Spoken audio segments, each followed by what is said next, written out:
Umekulia mazingira ya Arusha, right? Na kule kuna Unyamwezi sana, ule ugumu sana. Na watu wa hip hop wa Arusha wanaonaga wamekaza, wamengata meno.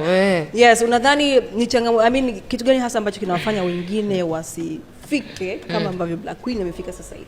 Watu wa Arusha wanafeli wapi? Tuna ile naweza ngasema sio yani tunaushamba hivi. Watu wa Arusha tuna ile kwamba kwa sababu sisi ni Arusha. Yaani tuna ile ushamba wa kizamani ambao sasa hivi ushapitwa na wakati.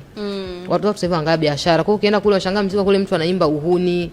Lakini hiyo kitu ndio hujatoka, lakini ukiangalia vipaji kule watu wanafanya kweli. Lakini sasa ule ushamba kidogo ndio una drain.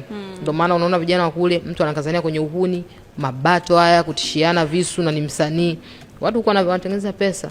Kwa wengi waliochagua upande wa kutengeneza pesa unawaona movement zao zinaonekana, lakini waliochagua mabifu ni wakali, lakini wanaishia kule kule huko hata afiki na kule nyaa afiki popote. Wanaishiaga tu mlikwenda kwamba alikuwa anafanya kitu fulani. Ushaikuwa na urafiki na rap mwenza kutoka Arusha? Yupi? Wakike kiume? Wakike. Wote mimi naongeaga nao. Mimi mtu siongei naye. Uko naye sawa? Na hamna mtu ambaye ugombana? Kuna mtu mimi kama mgombana mimi wewe basi wewe pepo. Kama mgombana mimi kwa sababu mimi ni mtu ambaye najiongeza na najishusha endapo hata kama unakosa wewe. Kwa kama mgombana mimi basi una shida, huwezi kupatana na kila mtu. Nimekuuliza hili swali kwa sababu niliona kuna interview walifanya wale wanaitwa Queen's Bees. Waliulizwa kuhusiana na Black Queen. Wakasema kwamba Black Queen ni mtu feki. Ana feki na wenyewe hawako tayari kukaa na mtu ambaye ana feki. Na mara nyingi wewe huwa unawatafuta. Sitaki kama naweka kama kuwagombanisha, lakini na quote kile ambacho alikizungumza.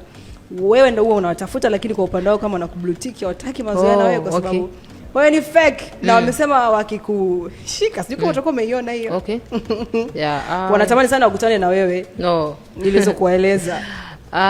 Cha kwanza unajua mimi ndo maana nasemaga, unajua mimi sionagi watu wana shida. Watoto hawana shida, ila issue inakuja wale watu walioko nyuma yao.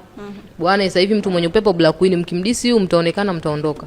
Kwa hiyo sisi mimi simchukii mtu ambaye yuko katika engo pia anaye kupata mafanikio. Kwa sababu mtu kama anaweza wakatafuta basi engo yule ana fake. Kama mimi unaona dimeshangwa hadi na fake kwamba umeappreciate. Nitafeki kila siku. Utapanda ndege kila siku. Utafeki. Kwa hivyo kama kufeki ni rahisi, basi fekini na nyie mziki wenu tuone kama hata unawalipa au vipi. Hamna mtu ambaye anapenda kuglorify poverty. Eti aonekane maskini, hakuna. Watu wanajitahidi wanavyoweza. Kwa hiyo mimi silaumu hao, mimi nalaumu huenda timu yao ambayo inawashauri bwana, kimdisi mtu fulani ambaye hajakukosea chochote, mtu mstaarabu hana shida, kwa sababu anaonekana mjanja ukimdisi utaenda. Utaondoka. Ni sawa. Na kweli hauna shida na wewe? Sinaga shida na